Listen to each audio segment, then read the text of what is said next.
Thanks so much for joining us for the April edition of Windermere On Demand. This program is a production of Windermere, Puyallup Canyon Road, and I'm your host, Communications Director Tom Layson. We are going to start this month with a naked grab for your participation. How, you ask? With a drawing, that's how. Just go to www.youtube.com/Windermere Puyallup and subscribe to our channel. Then just forward us the confirmation email with your name and mailing address, and you'll be entered into our YouTube-tacular drawing for a $10 Starbucks gift card. We'll announce the winner in the May program. See the numbers and links page at www.winpcr.com for the long and painful list of contest rules. Alrighty, let's take a look at headlines now, brought to you by our friends at South Sound Bank of America Mortgage. Well, the Feds did it again, cutting the short-term interest rate by 75 basis points. Meanwhile, as we tape this show in late March, interest rates on 30-year mortgages are also starting to tick back down below 6% again. And the conforming loan limit in Pierce County has been boosted to about $568,000, meaning 85% of the homes here in Pierce County now qualify. But the change is only in effect until the end of the year. Washington State came in 28th place on the foreclosure list for February. Not much of a change there. The real crisis continues to center in Florida, California, Arizona, and Nevada. The good news here is that we added 3,500 jobs here in February, with unemployment holding at about 4.5%. If you want to refinance or take advantage of some of the home prices out there right now, call South Sound Bank of America Mortgage at 1-800-991-2696 or go to the numbers and links section of our website at www.winpcr.com. And check this out. If your garage sale, business, or yes, real estate sign goes missing in Pierce County, it's because county crews are out removing anything posted in the right-of-way. Where is the right-of-way, you might ask? Good question. The county says it will stop hauling the signs off to the dump until a better public education program gets rolling. All right, let's take our first home tour now. This one has a great story behind it, and it's actually located on a University Place street called Memory Lane. A memory from the turn of the century, the Sunset Beach Hotel sitting proudly above the Sound, with guests coming only by boat. People thought the Lee family was crazy for buying and clearing a nearby hillside and later building several homes just up the beach.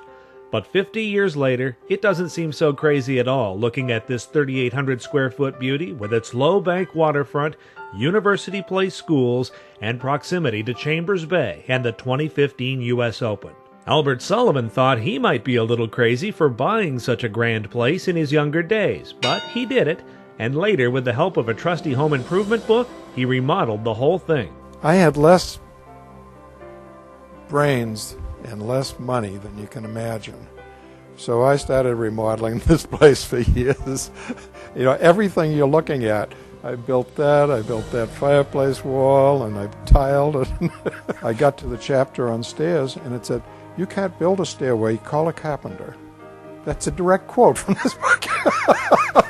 Today, the results are stunning.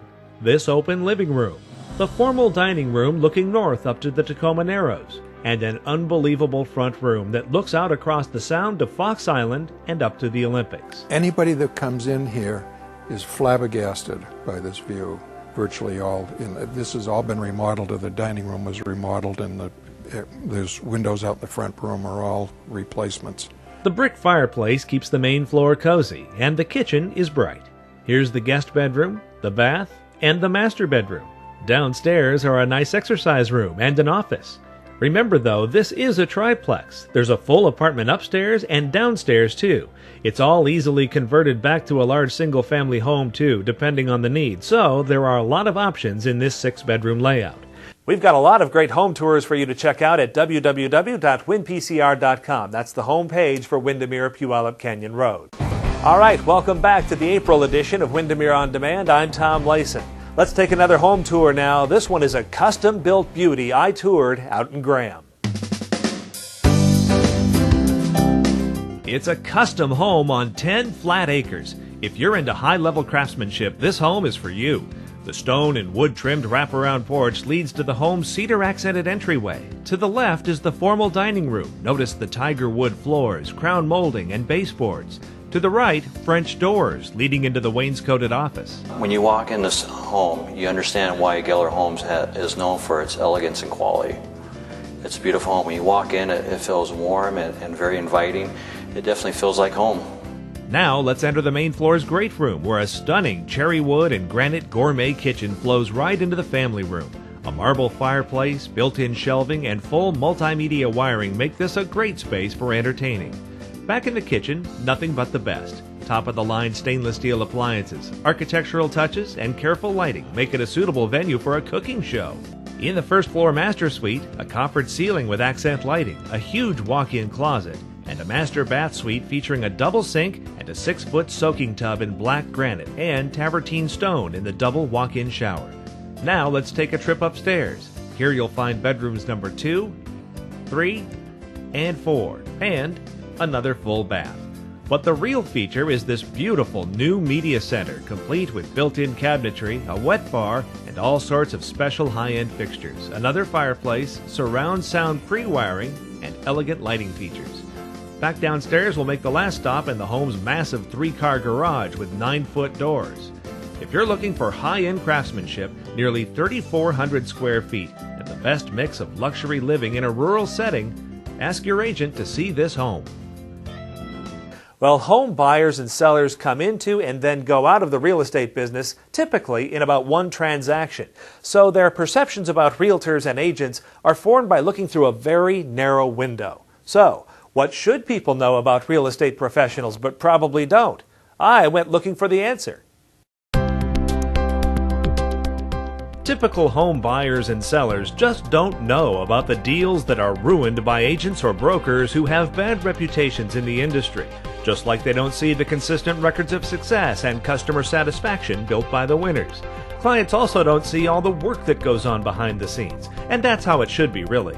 The good agents who work for good brokers try to make the client experience a seamless one, but behind the curtain, it gets a little crazy. In a transaction, you have a lot of different people involved. You have escrow, title, the lender, all the people's assistants that are involved, the staff at the real estate office. You have the advertising department of the publications and their staffs. You have hundreds of people involved in the marketing of one property. So with that, you get the human condition of each person. How's their day going? What time did you talk to them? Did you speak to them in the morning or the night? Did they just get fired, but they're there for the rest of the day? Okay, so you get these attitudes. So the realtor has to manage all these emotions. They have to manage all the ethics. They have to manage the perceptions, because everybody has perceptions of what's true.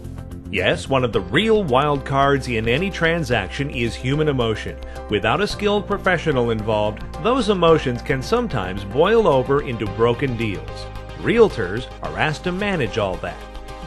It's a very emotional time. You're either selling something that you've given part of your body to, you've worked on, you've done a lot of work, and here's somebody coming in and saying, well, yeah, I like your house, but this is wrong, but you're emotionally attached to it. And just having somebody who's neutral, who can walk through with you and tell you what to expect, and can really help you go through that emotional time, and can help you understand that keep you focused as to where you're going, and to lessen some of those blows. I think that's the realtor's responsibility when you're selling a house.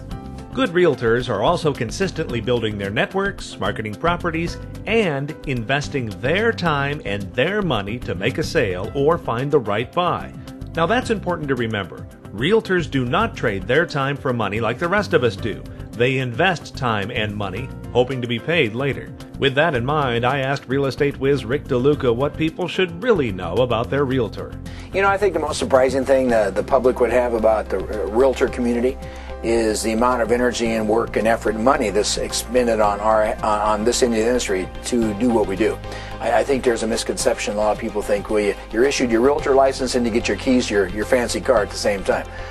The truth be known, that it takes a tremendous amount of work and effort. 40 work weeks are few and far between. A lot of effort and a lot of money spent on our own behalf to try to generate some success.